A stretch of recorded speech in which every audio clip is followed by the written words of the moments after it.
It is the workers. It is the workers who build our country and build our prosperity and drive our economy. And it is the workers who we fight for every single day. I am proud to welcome back to Windsor, Essex, a great friend of our community, someone who knows how to build, someone who knows how to fight for Canada and fight for workers and for Canadians. I am proud to welcome back to Windsor, Essex, my friend, the next leader of the Liberal Party and the next Prime Minister of Canada, Mark Carney. Mark.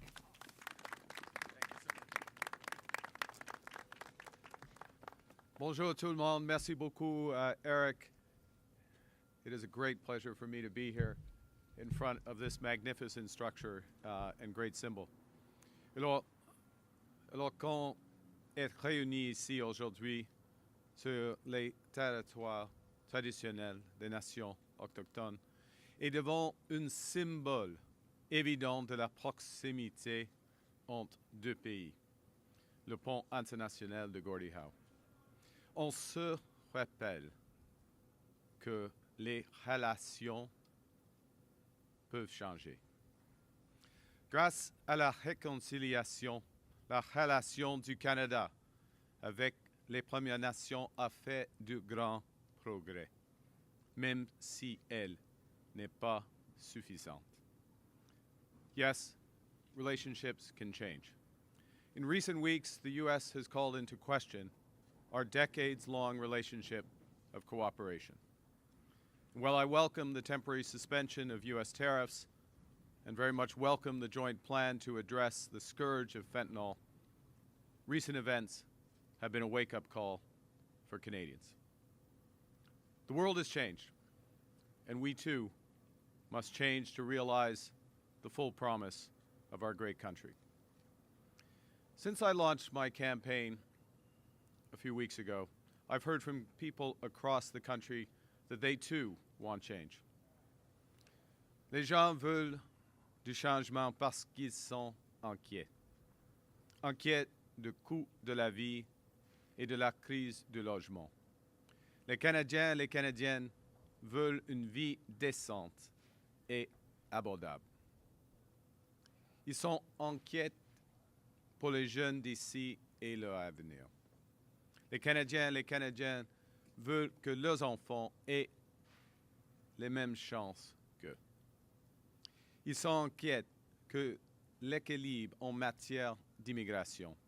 Et les Canadiens et les Canadiennes veulent un pays juste, autant pour ceux et celles qui arrivent que pour ceux et celles qui sont déjà ici. Et ils s'inquiètent de l'avenir du Canada face aux menaces du président Trump, un monde plus dangereux et divisé, et aux énormes changements technologiques qui ne font que commencer. Canadians want change with a plan that stands up for Canada and creates an opportunity for all Canadians. Canadians want change with a new, positive leadership that ends division and builds together. Now, I'm not a politician. I am a pragmatist. And so if I see something that's not working, I will change it. And that's why last week I proposed a new climate policy, eliminating the consumer carbon tax, having large polluters pay Canadians to make climate-smart choices, and helping our countries leapfrog their American competitors in global markets. Canada needs more of this type of change. Change that puts money in people's pockets. Change that makes our companies more competitive. Change that builds the strongest economy in the G7. Now we face a very different world to one we've known all our lives. A world in which Americans have become more our neighbors than our good friends. And it can feel bewildering at first, but if we take control, it will be empowering. And here's how we do that. We need to distinguish between what we can't change what we can influence, and what we can and must change to build an even better Canada. On doit comprendre ce qu'on ne peut pas changer. On ne peut pas changer le fait qu'il y aura toujours des chocs, des crises économiques et géopolitiques et des catastrophes climatiques. C'est pourquoi nous devons être résilients, comme notre système financier l'a été pendant la crise financière mondiale. Ça veut aussi dire que nous devons travailler ensemble, comme tant de Canadiens et Canadiennes l'ont fait ces derniers temps. Face aux menaces externes, c'est notre solidarité et notre détermination qui nous ont permis d'obtenir un bon résultat cette semaine. We need to understand what we can influence. Look, the world is being fundamentally transformed. The old rules-based order is finished, but a new one, a new system has not yet emerged. And Canada should now work with like-minded nations to create a trading system that is consistent with our values and that builds our prosperity. Whether we can influence President Trump is debatable, but I think we can if we listen to what Americans want and respond in ways that are best for Canada. However, we need to be crystal clear about our bottom lines. This proud country will never be part of the United States in any shape or form. Hear, hear. Nous devons comprendre ce que nous pouvons et devons changer. Nous sommes maîtres chez nous. Nous pouvons considérer et nous pouvons contrôler notre destin économique. Le Canada est un grand pays. Nous disposons d'immenses ressources et de personnes talentueuses et novatrices. We can and must change our government to become more effective.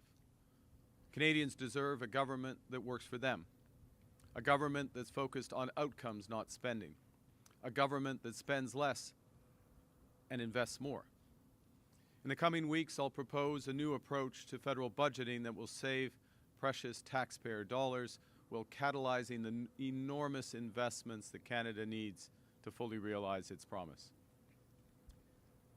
We can and must change how much of your hard-earned money you get to keep. Canada needs a middle-class tax cut, and my government will give them one. Young Canadians need a boost to their incomes so they can catch up after being knocked sideways by the pandemic and the housing crisis.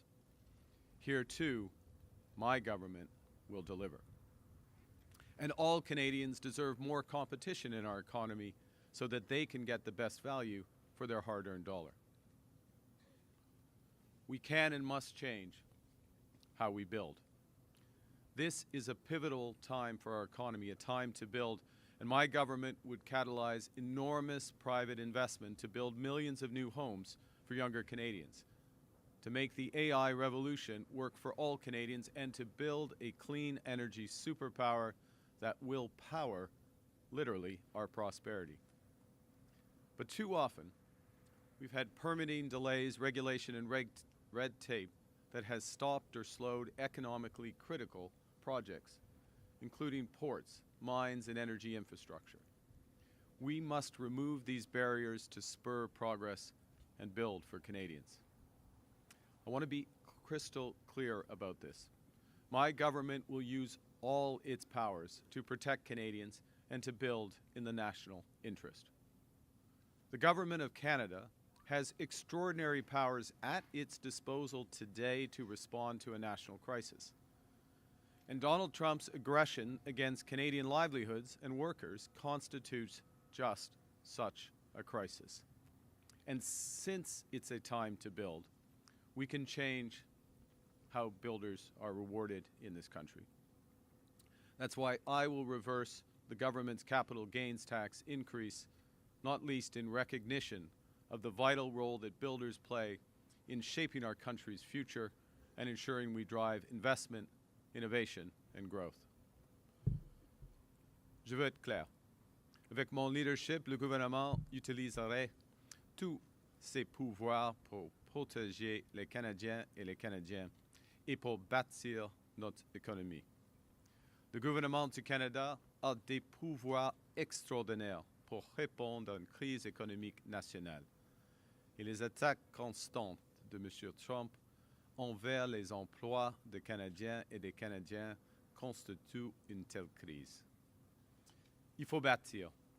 Et donc, on doit aussi choisir comment on récompense ceux et celles qui bâtissent. C'est pourquoi je vais renverser la hausse des impôts sur le gain en capitaux du gouvernement, en reconnaissant l'importance de ceux et celles qui bâtissent le Canada de demain et en veillant à ce que nous stimulions l'investissement, l'innovation et la croissance. I'll have more to say about this in the weeks ahead, but for now, I just want to underscore that I couldn't be more serious.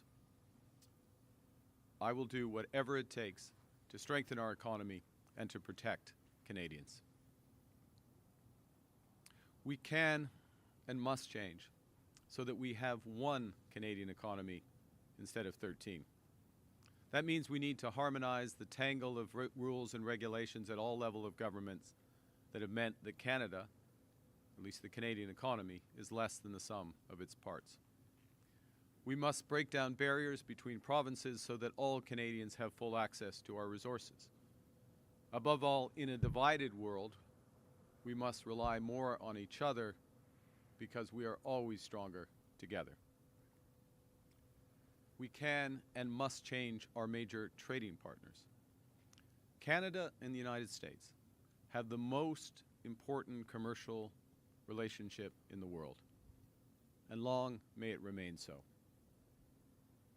But now that U.S. priorities are shifting, we need to change our priorities in ways that work best for Canada.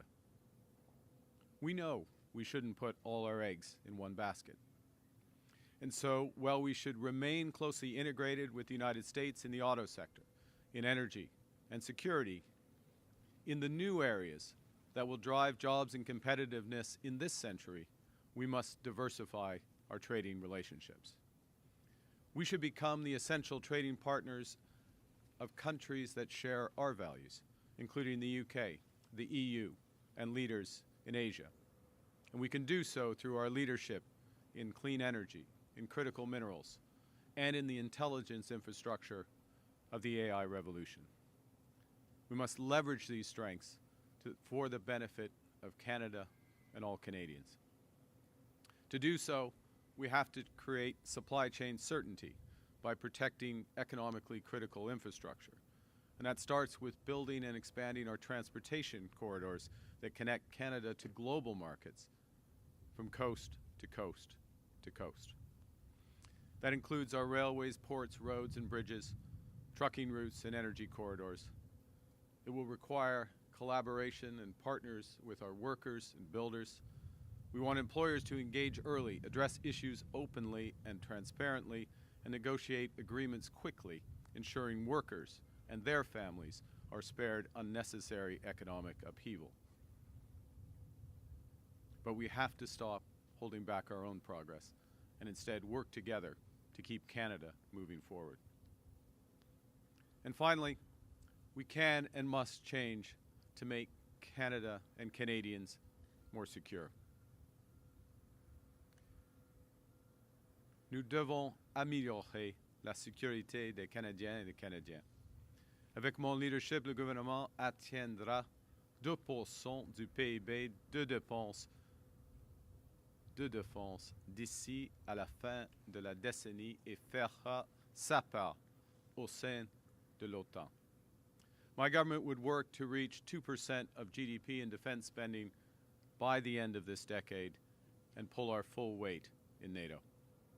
Nous réalisons des investissements supplémentaires pour soutenir le travail de détection, de traçage et d'arrêt de développement et la circulation de fentanyl au Canada et tout au long de la frontière. La protection de notre frontière nécessite également une approche sérieuse en collaboration avec les forces policières américaines pour améliorer la détection du trafic d'armes à feu à la frontière.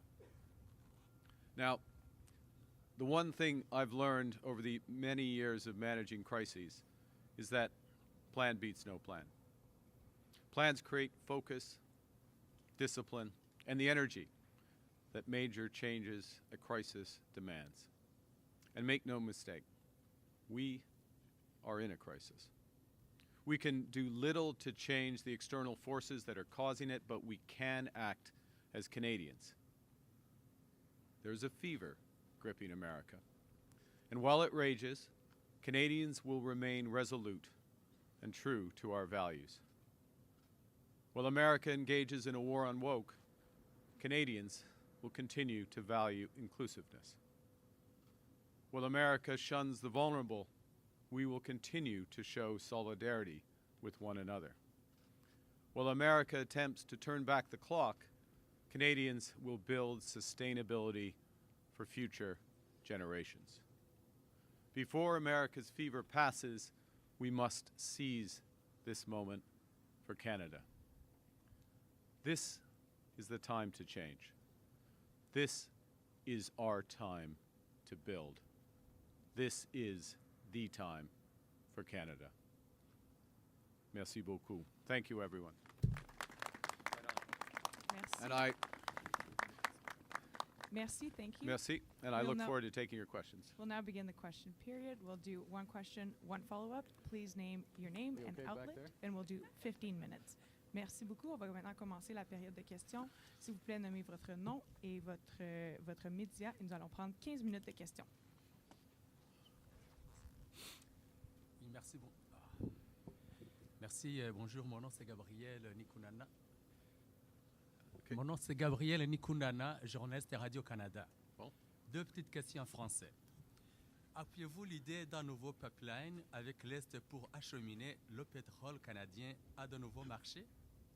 Encore une fois, c'est difficile de vous entendre, monsieur. Je répète, OK. Appuyez-vous l'idée d'un nouveau pipeline avec l'Est pour acheminer Ah, d'accord. le pétrole canadien à de nouveaux marchés? OK, j'ai bien compris maintenant. Alors, il faut, comme je viens de dire, il faut changer le processus d'approbation des grands projets dans l'intérêt national. Il faut l'utiliser, selon moi, il faut que le gouvernement fédéral utilise le pouvoir exceptionnel pour ces projets-ci. Le Canada, dans l'ensemble, doit les choisir. Alors, nous sommes une fédération et le gouvernement du Canada devrait être une partenaire des grands projets, mais en même temps, les provinces, y compris le Québec, doivent être d'accord avec des projets. Alors, il y a plusieurs grands projets, y compris Energy East, mais on verra. On doit avoir des discussions. En même temps, on a des discussions pour le libre-échange dans le marché canadien. Dernière question. Quelle place aurait le sud-ouest de l'Ontario, ici c'est Windsor et London, dans les investissements nécessaires pour atteindre la cible de l'OTAN dès 2030? C'est une bonne question. Alors, maintenant, les dépenses du gouvernement du Canada en ce qui concerne les dépenses de défense, c'est environ 80% des dépenses en capitaux sont aux États-Unis, pas ici au Canada. Ça doit changer.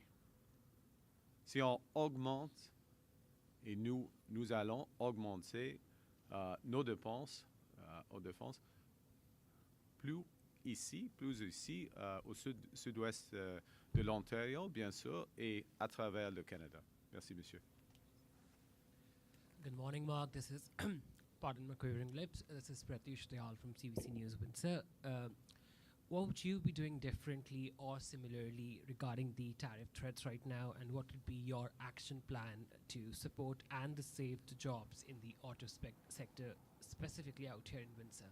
Yeah, very good. Well, the first thing to say is that I very much join others in supporting the government's approach in terms of negotiation. We have one negotiating team with the United States, and foursquare behind that any perspectives I would give in private. Look, I will say, given that, two things. One, it is possible that, and some degree probable, that the broadest negotiations will certainly extend beyond the next few weeks.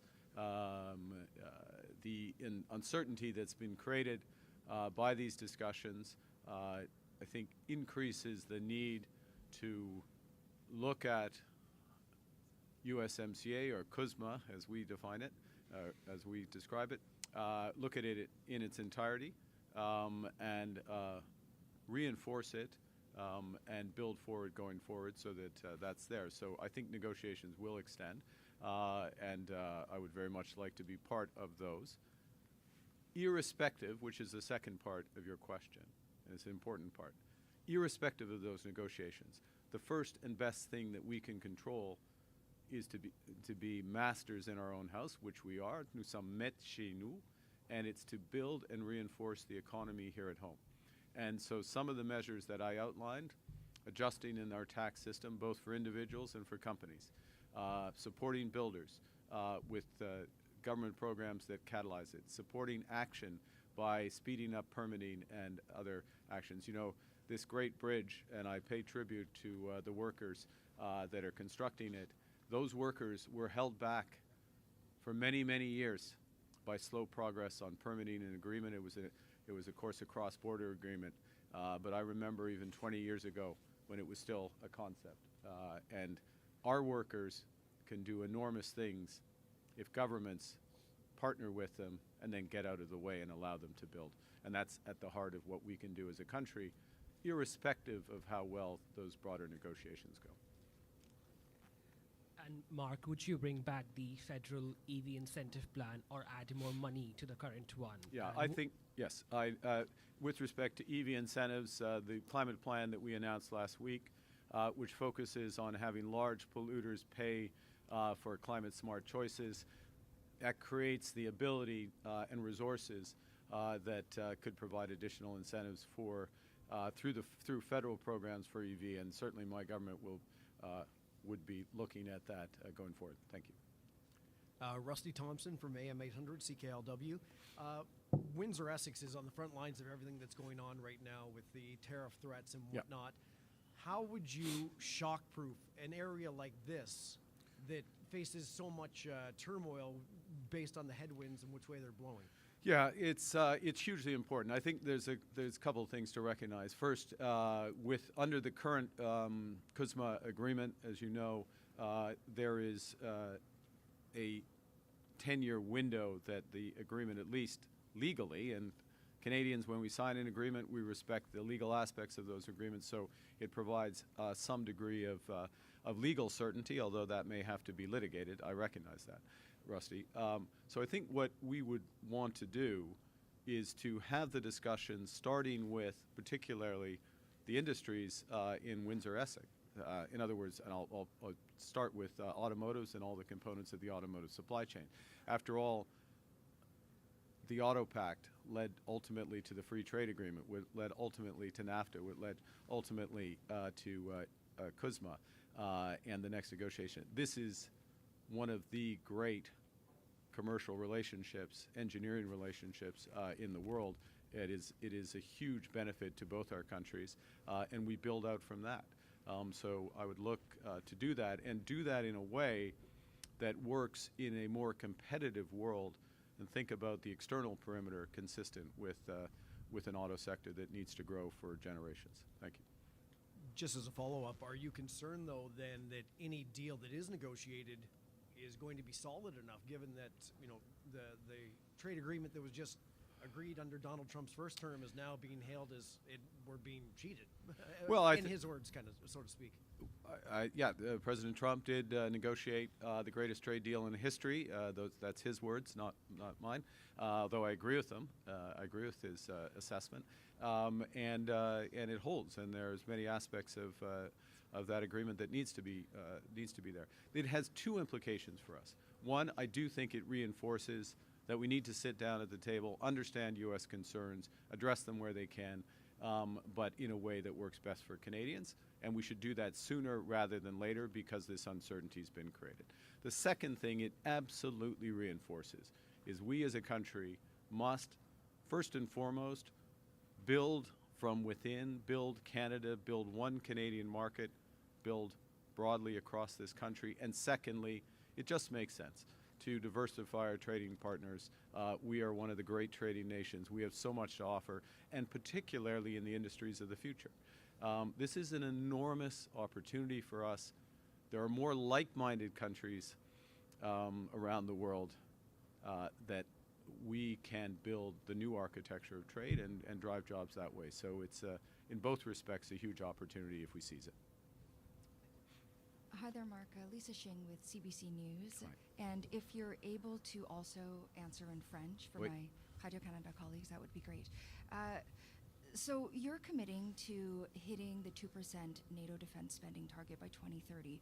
Why not earlier, for example, 2027, like the defense minister is hoping to see happen? OK. Tout d'abord en français. Il faut d'aller juste ici vers la fin de cette décennie. Il y a deux défis. Premièrement, il faut dépenser l'argent dans une manière intelligente. Et surtout, selon moi, c'est également nécessaire de dépenser la plupart d'ici au Canada, pas aux États-Unis. Said in English, it's not just about setting a target between now and the end of the decade, but it's also spending that money wisely and effectively, and above all, as much as possible, potentially the majority of the increase in that money spent here in Canada as opposed to the United States. And I'll refer back to my earlier reference that 80% of our capital spend in defense is in the U.S., not Canada. And you say you've been speaking with the ministers about tariffs. What advice are you giving them? Are you giving briefings? What exactly are those conversations like? Well, I'm, just to be clear, fully support the exceptional work of our Foreign Minister, Mélanie Joly, our Finance Minister, Dominique Leblanc, Public Safety Minister, David McGuinty, Industry Minister, François-Philippe Champagne, and all the ministers. There's a huge Team Canada effort going on. They keep me informed kindly. I provide some perspective on that, and particularly with respect to where we go from here, the next phase of potential discussions that are likely to extend beyond the month of February and well into the spring. Thank you. En français, s'il vous plaît. En français, j'ai plusieurs discussions avec les ministres, le ministre des Affaires étrangères, Mélanie Joly, le ministre des Finances, Dominique Leblanc, le ministre de Sécurité publique, David McGuinty, le ministre d'Industrie, François-Philippe Champagne. Tous les ministres sont exceptionnels, ils travaillent fort et nos discussions, il y a deux aspects de nos discussions. Premièrement, de m'informer de progrès et deuxièmement, de réfléchir, de discuter les options pour les discussions, les négociations avec les Américains qui pourraient continuer d'ici et pendant le printemps. Merci. Ian Austin from the New York Times. As you travel around, Welcome. Well, just from Ottawa. So. Thank you. Pizza here. Yeah, it's very good.